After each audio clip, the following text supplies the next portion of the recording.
Hey everyone, in this video, I'll show you how to fix iPhone camera shaking. Let's get started. First, you need to remove your phone case and clean the camera lens to make sure nothing is blocking it.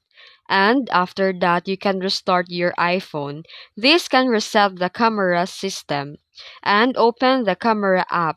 Then, switch between photo and video modes to check if the shaking stops. If it's not, go to the settings and go to General and click Software Update. Since Apple often fixes camera issues, if shaking only happens in certain apps, update or reinstall those apps. As a last step, if the problem continues, contact the Apple support or visit a service center for repair. And that's it. If you found this video helpful, don't forget to like and subscribe for more tutorials. Thanks for watching.